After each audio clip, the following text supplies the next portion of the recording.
Hi, my name is Gabrielle Black, and I will be talking to you about meal planning for go-go parents such as yourself for your kids' lunches. So, I gave you all a slip, and I hope you filled it out. If you haven't, I have an example ready, as well as some other examples that I wrote down. So, with the paper, $2.48 is the average amount of how much you'll spend on your kids' lunches for the school. So you're multiplying it by how many kids you have. And so in this example, I chose one kid, which equals $2.48. Then you multiply it by 20 because your kids are typically in school for about 20 days per month. And that equaled $49.60. This is how much you would be spending for one kid if they were to eat the school lunches every day that they went to school.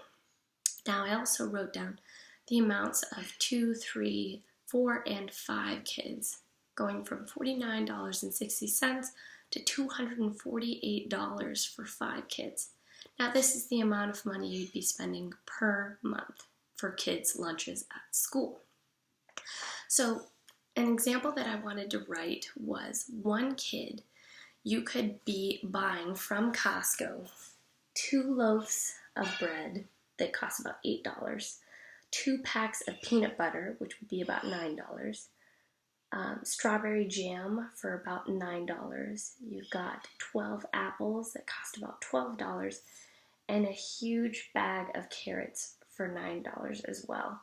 And that comes out to a total of $47, which is still below the amount that you would be spending for one kid as a school lunch. So, some questions I'm going to ask you, and you can feel free to raise your hand, and if you're not comfortable, don't. So, some questions I'm going to ask is, who works here? Who has time to cook meals? How much money are you spending? And some common thoughts that you may or may not have thought or heard of are, I don't have time to cook, or it's too expensive to eat healthy. These are common thoughts, and I just wanted to give you an example of how much you'd be spending on your kids' lunches compared to how much you could be spending on a healthy alternative lunch. And even better, I'm going to show you a way in how you can make these lunches possible by setting aside time in your week so that you're not spending time every day. So, how much should your kids eat? It is recommended by my food plate that your kids should eat at an elementary age fruits and vegetables about 1.5 cups. And then your grain should be 5 ounces, your protein should be 4 ounces, and your dairy should be about 2.5 cups. And the water content that your children should be drinking is about half their body weight. So I have 4 main topics in order to succeed in meal prepping. Number 1 would look at your schedule and see when is a good time to meal prep. And so looking at your schedule, usually for me, Sundays are the best because between lunch and dinner, I have about 3 hours that I can whip out meals. Next, number 2 would be what to cook. This is extremely important. If you're going to be cooking meals and your kids don't like them, then that's a problem. So definitely discussing what you need to cook and what you have is really important. Number 3, I recommend setting aside 3 to 4 hours to cook. Now, this may seem like a long time for meal prepping. However, the first time will always take longer because this will be a new habit that you're incorporating. As well as if you get your family involved, the process is what's going to take very long. And I can tell you now that this time, over a period of time, will become shorter and a much quicker process. Also, depending on the food that you cook, compared to sandwich making to spaghetti, the time can be different. So keep that in mind. Last but not least, our number 4 is get your family involved. This is such a fun way to get your kids involved, to get your family involved, have them understand the importance of healthy eating and seeing how to properly prep foods and where it comes from and even how to cook. So, what will you make? I've just put some options out there that are pretty simple and easy that most kids like. However, some of these your kids may not like, but these are just options that I put out there. So ham and cheese sandwiches, peanut butter and jelly, which I still love, chili, and spaghetti. Now you may be thinking, how can I make these healthier? Well, I suggest adding fruits, adding vegetables, and using whole grains. So for instance, if you were to make spaghetti and or chili, it is so simple to add in beets and or zucchini in fine small pieces that your kids won't even be able to taste.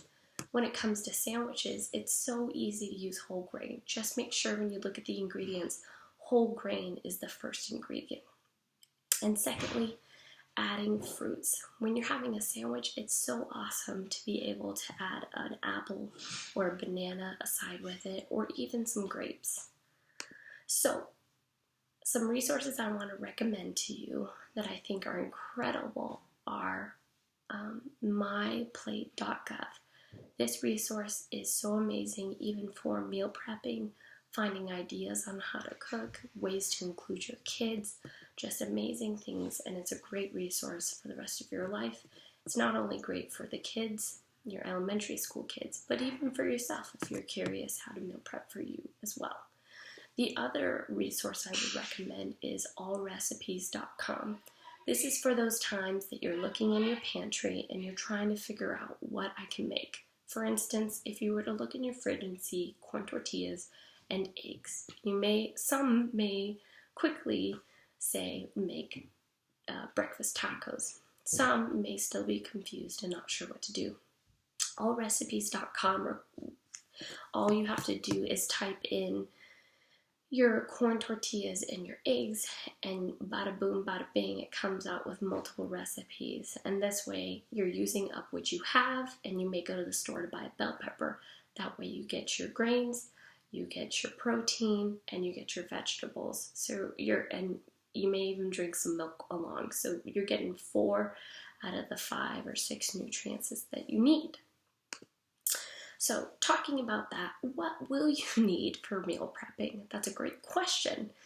I recommend water bottle or bottles, bowls, whiteboard and dry eraser. This is optional, but I promise you it will be so much easier to organize your life with.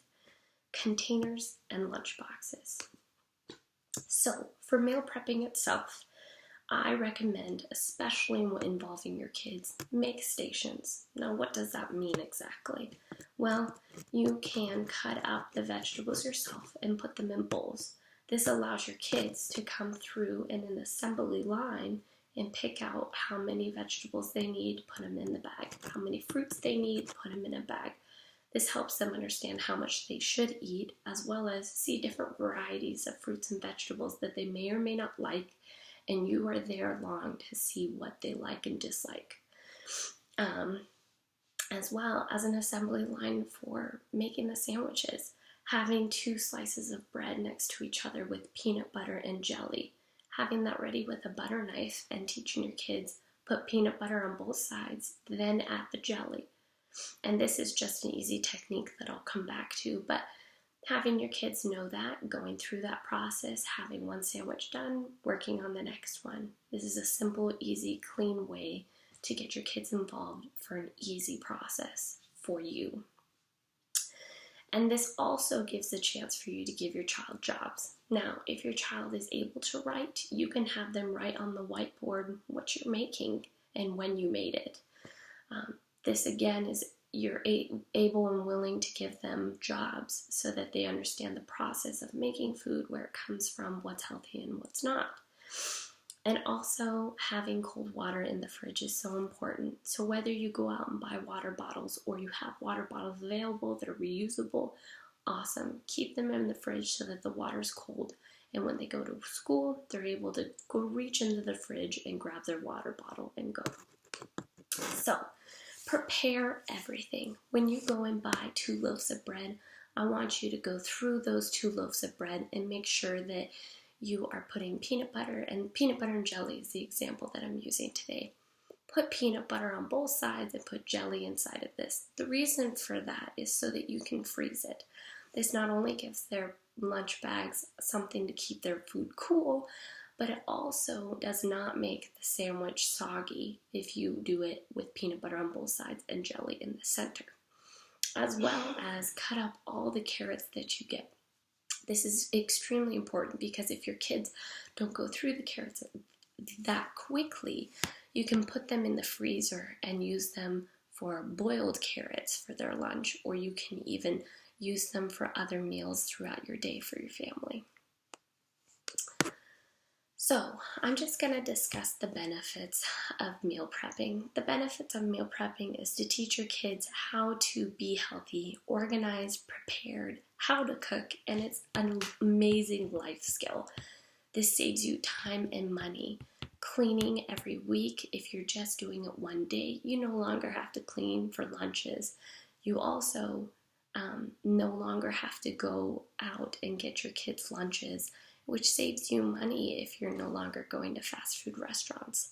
This is a fun thing for your family, and like I mentioned before, myplate.gov gives awesome ideas on different ways to make meals, as well as fun ways to involve your family in great activities. This also eliminates wasting so much food. If you're preparing it all in that one day, there's no way it'll be wasted because, as I mentioned before, there's specific ways you can prepare stuff so that you can freeze it or use it up in time. And lastly, this provides you with everyday affordable meals for your children to help them grow and give them the essential nutrients that they need for their life. Now here's just a quick example of putting your vegetables in the bowl so that they can come and reach and grab an apple, container, water bottle, peanut butter, and jelly. So thank you, and I hope this helps you out so much with your family.